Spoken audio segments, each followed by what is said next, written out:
Talento ICAI, el programa sobre el impacto y los retos de la ingeniería.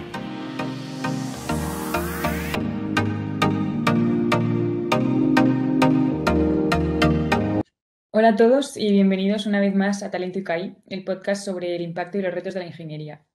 Hoy volvemos con nuestra sección de Ingeniería con propósito en una doble entrevista y vamos a centrarnos en los temas de la energía y la pobreza. Efectivamente, en estos momentos me encuentro con José Carlos Romero, coordinador de la Cátedra de Energía y Pobreza de ICAI, y con María Sim, alumna de segundo de máster en Ingeniería Industrial en ICAI, y que está colaborando con el equipo de la cátedra en el marco de su trabajo de fin de máster. Está desarrollando un indicador para medir la pobreza energética oculta en los hogares. Hola José Carlos, hola María. Gracias por participar en Talento ICAI y bienvenidos. Muchas gracias, Patricia, por la invitación y encantado de estar por aquí. Sí, muchas gracias Patricia por mi parte también. La verdad que es un placer poder participar en esta iniciativa y también enhorabuena porque yo creo que este tipo de proyectos ayudan a ver esa visión más social de la ingeniería. Pues vamos a empezar hablando de la cátedra, que viene a ser un punto de encuentro entre entidades y personas implicadas en la lucha contra la pobreza. José Carlos, ¿cómo se creó esta cátedra de energía y pobreza y con qué objetivos? Pues mira, Patricia, la cátedra se constituyó formalmente hace ya casi 3 años, bueno, de hecho un poquito más de 3 años, ¿no? Acabamos de cumplir los tres y fue el fruto del trabajo de un grupo de profesores, de comillas, que ya habíamos estado trabajando un año antes, pues haciendo contactos, ¿no?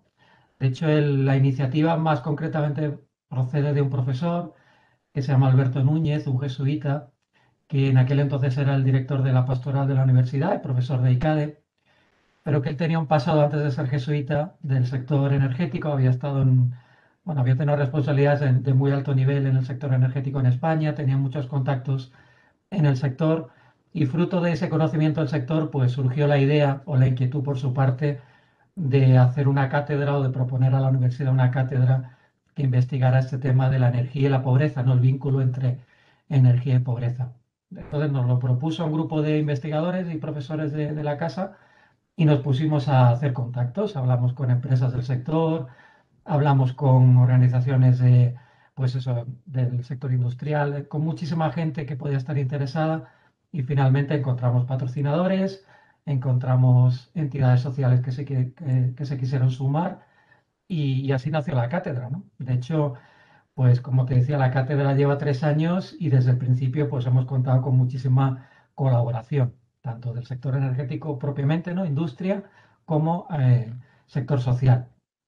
Y me preguntabas también por los objetivos en general de la cátedra, ¿no? Y aquí te doy dos, que son por un lado investigación rigurosa, somos universidad, nos dedicamos a investigar y en este caso investigar el fenómeno de la pobreza energética para aportar una visión, como te digo, rigurosa del fenómeno, objetiva en la medida de lo posible. Ese es el principal objetivo, pero también tenemos un segundo objetivo que es más amplio, que es ser punto de encuentro, algo que tú comentabas al principio. La cátedra no quiere centrarse solo en hacer investigación de calidad, que por supuesto que sí, sino también en ser como una especie de nexo de conexión entre todos los actores involucrados. Y aquí me refiero a empresas, sector social, ciudadanos, la administración pública, es decir, ser un punto de encuentro para todos los que tenemos una voz que decir en la cuestión de la pobreza energética. Y ahora mismo, ¿con cuántos miembros contáis y cómo se estructura vuestro trabajo? Pues mira, aquí si hablamos de hacia adentro, ¿no? Hacia adentro de la catedral, tenemos tres grupos de investigación, uno en ingeniería, otro en trabajo social y un tercero en empresa, en administración y empresa. Y en cada uno de estos tres grupos tenemos una tesis doctoral en marcha y bueno, y TFMs y TFGs colaborando con dichas tesis. Y ahí de hecho María nos contará luego que su TFM se vincula a la tesis de ingeniería. Eso es la organización interna de la cátedra. Y hacia afuera, pues contamos, como también te decía antes, con colaboradores, ¿no? Principalmente tenemos a los patrocinadores y ahí tenemos a dos patrocinadores principales que son Endesa y la Fundación Naturgy y otros patrocinadores como son EDP, Sedigas y Funcas, la Fundación de las Cajas de Ahorro. Esos son patrocinadores y colaboradores al mismo tiempo. Y después tenemos toda la pata social de la cátedra. Y ahí tenemos pues un montón de asociaciones que participan activamente y con una voz dentro del consejo, aunque no la patrocinan. Entre ellas están Cruz Roja, Cáritas, EAPN, AT de Cuarto Mundo, ACA, Fundación Tomillo, Energías Sin Fronteras y ECODES.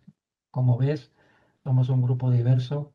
Y María, como he mencionado, tú estás colaborando con la cátedra en el marco de tu trabajo de fin de máster. ¿Cómo entraste en contacto con ellos? Es decir, ¿cómo se articula esta relación entre los miembros de la cátedra y los alumnos? Pues yo decidí contactar con la cátedra tras ver el primer listado de los proyectos disponibles para hacer el trabajo de fin de máster.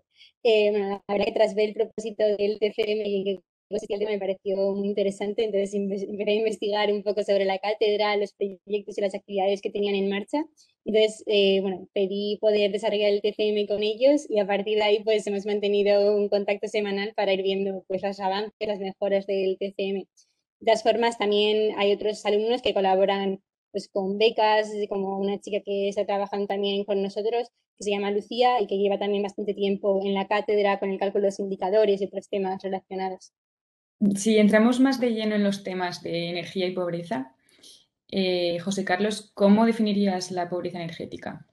Pues mira, Patricia, no es fácil definirla porque es un fenómeno complejo, como todo fenómeno que tenga que ver con la pobreza en general, es complejo y de hecho no existe una definición unánime, ¿no? Ni siquiera los investigadores ni los estados se han puesto de acuerdo en ello. Pero bueno, para dar una visión un poquito así, grosso modo, de qué estamos hablando, podemos decir que pobreza energética es la incapacidad que tienen los hogares o un hogar en concreto para satisfacer sus necesidades energéticas básicas. Y aquí nos estamos refiriendo fundamentalmente a calefacción, agua caliente y a los electrodomésticos del hogar. ¿Y cuál es la situación actual en España? ¿Qué efectos tiene esta pobreza energética en aquellos que la sufren?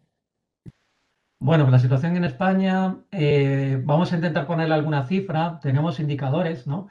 Lo que pasa es que hablar de indicadores siempre es complicado. Ana María te podrá contar su experiencia, porque una vez que decides un indicador, ya estás imponiendo, ya estás poniéndote unas gafas específicas para mirar el fenómeno, ¿no?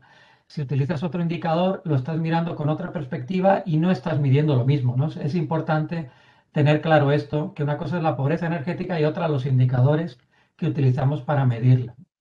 En este sentido, tenemos bastante información. Aquí en los últimos años el Ministerio, el MITECO, pues se ha puesto las pilas y ha hecho su propio análisis de indicadores y ha sacado sus propios números. Fundamentalmente el MITECO trabaja con cuatro indicadores clave y yo me voy a centrar en dos por no saturar, ¿no? Por no dar demasiada información. Uno de ellos es el que se conoce como gasto desproporcionado, es decir, lo que mide es aquellas familias que gastan más de lo que deberían en su factura energética. Y si atendemos a este indicador, las cifras más recientes, que son de 2019, nos dicen que el 16,7% de los hogares de España están en pobreza energética, ya te digo, desde esta perspectiva de gasto desproporcionado. Esto es uno de los indicadores que se conocen como de ingreso-gasto, pero hay más, ¿no? Y el segundo que te voy a comentar es un indicador subjetivo que es de temperatura inadecuada en el hogar. Este indicador se calcula, bueno, no se calcula, se obtiene mediante una encuesta, lo que se llama la encuesta de condiciones de vida, que la hace el INE cada año a unos 20.000 hogares, y una de las preguntas que hace la encuesta es directamente al hogar si son capaces de mantener una temperatura adecuada en invierno dentro del hogar, ¿no? Y lo que nos encontramos es que, según de nuevo las últimas estadísticas, que son de 2019, el 7,6% de los hogares en España declara que no lo consigue. Es decir, que pasa frío en su hogar en invierno, ¿no?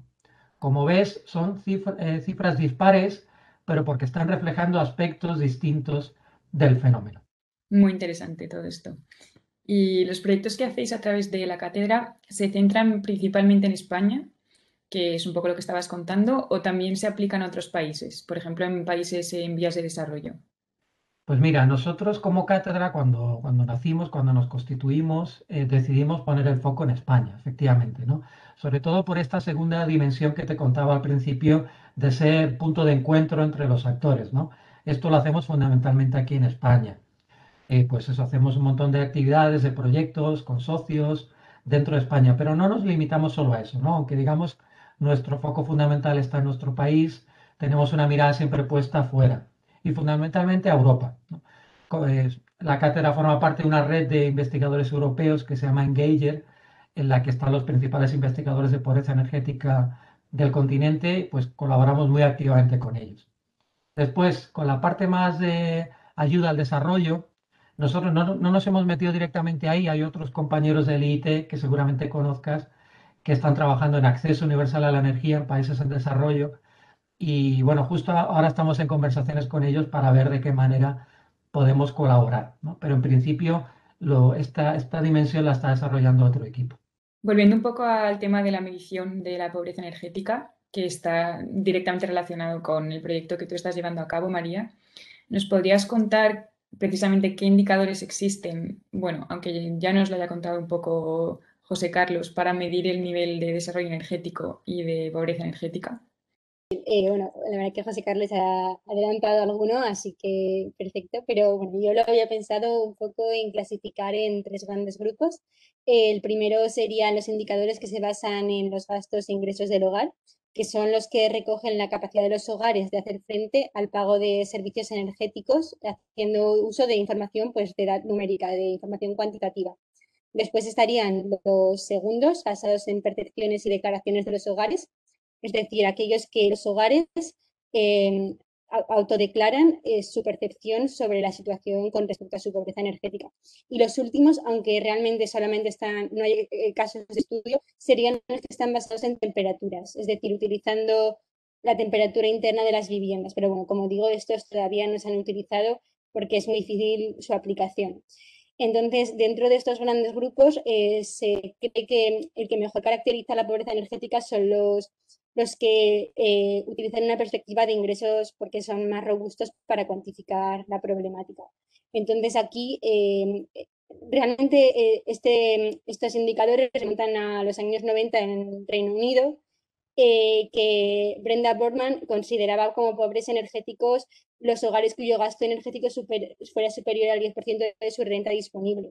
Entonces, es una aproximación pues similar y un poco anterior al gasto desproporcionado que ya nos adelantaba José Carlos.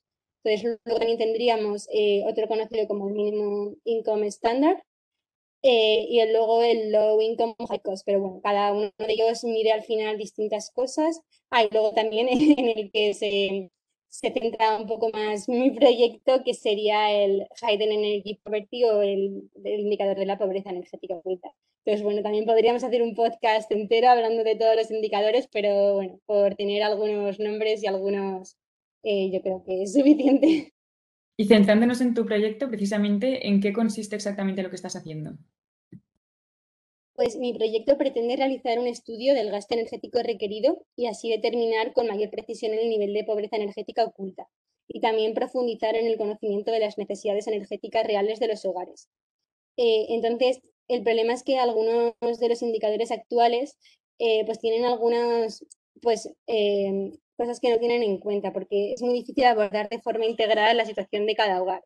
Pues, muchos también lo miden de forma relativa y entonces tampoco hay muchos que intenten definir cuál es el gasto térmico energético absoluto requerido por cada hogar en función de sus características. Entonces, es en este contexto en el que se enmarca el proyecto, poco con la intención de contribuir a tener mayor claridad. Entonces, bueno, es un indicador que pretende que parte del gasto energético teórico que deberían tener los hogares y lo compara con el gasto real para estimar qué porcentaje de los hogares se encuentran en una situación de pobreza energética oculta. Pero bueno, como ha dicho también antes José Carlos, tampoco se pretende lograr un indicador universal. Es importante combinar distintos y tener un conocimiento un poco más profundo de toda la problemática. Y ya que llevas varios meses trabajando en todo este tema de la pobreza energética, ¿podrías contarnos qué diferencias hay entre la pobreza extrema y la pobreza oculta? Pues la pobreza extrema suele estar relacionada con la pobreza general, es decir, cuando hablamos de pobreza en general, entendemos como aquellas personas que tienen falta de medios económicos para satisfacer sus necesidades básicas. Pues, al hablar de pobreza extrema solemos tomar como referencia el 25%, es decir, aquellos hogares que no alcanzan el 25% de los gastos necesarios que debería tener un hogar, por así decirlo. En cambio, por otro lado, la pobreza oculta considera que un hogar es pobre energéticamente en caso de que su gasto energético sea inferior a un determinado umbral. Es decir, tratamos de calcular la brecha entre el gasto energético de los hogares identificados como pobres energéticos y el valor de referencia o presupuesto que esos hogares deberían gastar para alcanzar un nivel normal en relación con otros hogares que tengan unas características similares.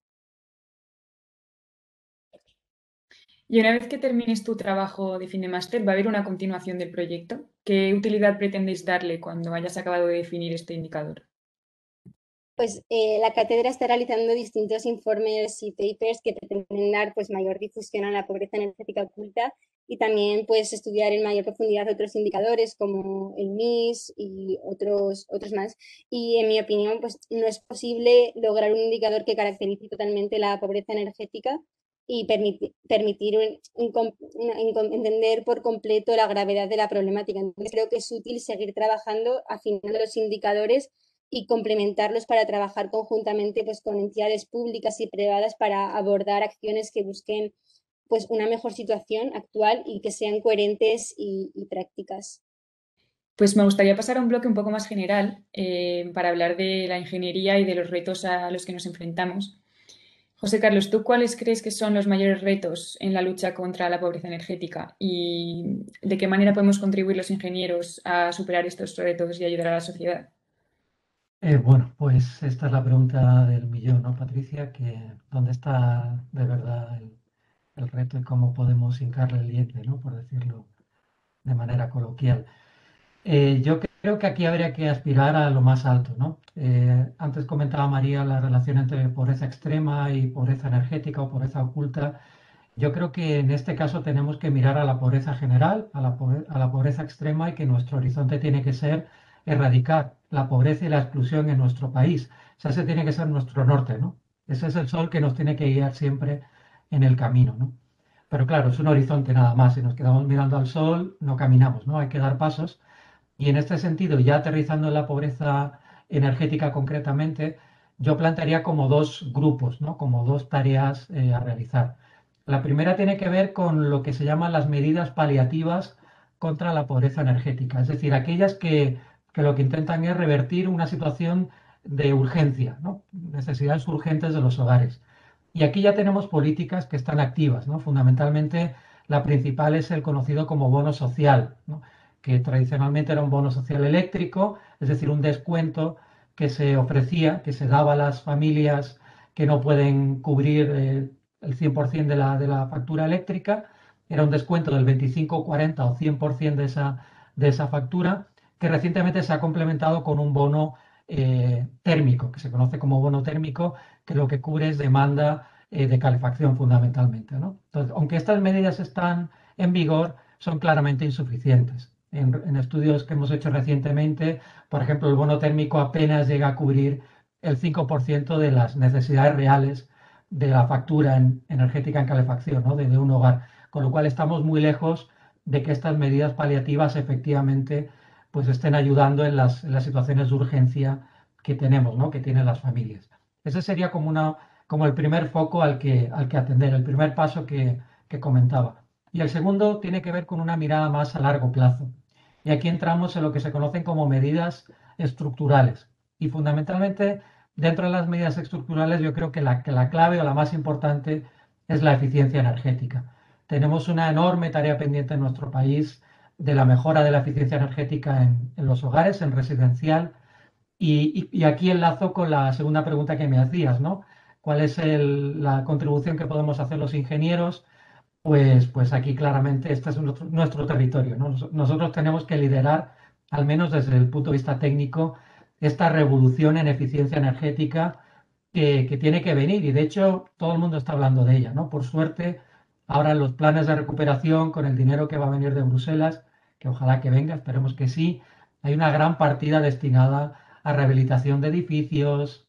Bueno, aquí hay un enorme recorrido que tenemos como país y como te decía, los ingenieros tenemos que llevar la voz cantante, creo yo, ¿no?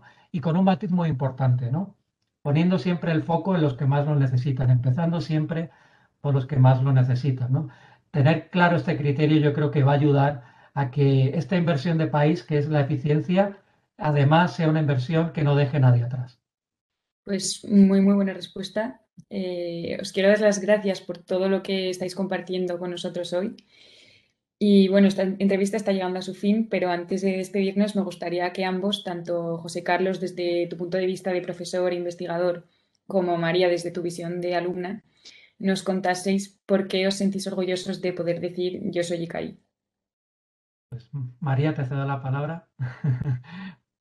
Yo creo que una de las cosas que me lleva de haber estado en ICAI es la posibilidad de aprender de compañeros y profesores excelentes, de gente muy buena, que bueno, aunque yo solo he estudiado el máster en la escuela, he tenido la oportunidad de conocer a gente que me ha aportado muchísimo a nivel personal y profesional, que son gente con mucha motivación, proactividad, muchos valores y capacidades, que sin duda soy consciente de que son fruto de un largo proceso de trabajo, dedicación y sin duda constancia. Pues por mi parte, Patricia, bueno, el orgullo de ICAI como profesor, como profesional de la casa, a mí me viene solo el hecho de que en nuestra institución, ¿no? En nuestra universidad y en ICAI concretamente, exista una cátedra de estas características, pues me llena de orgullo, ¿no? El hecho de que podamos dedicar nuestro tiempo, nuestro esfuerzo, nuestra energía a luchar por causas sociales de este calado, pues es para sentirse muy, muy orgulloso y así me siento, de hecho. Pues os repito, muchísimas gracias a los dos. Ha sido un placer tener esta charla con vosotros y seguiremos al tanto de vuestro trabajo y de lo que hace la cátedra para poder ver sus frutos.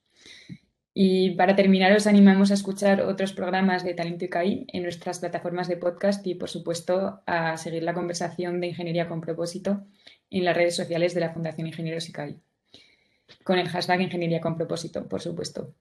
Hasta pronto y muchas gracias. Gracias a los dos. Gracias a ti. Gracias. Talento ICAI, el programa sobre el impacto y los retos de la ingeniería.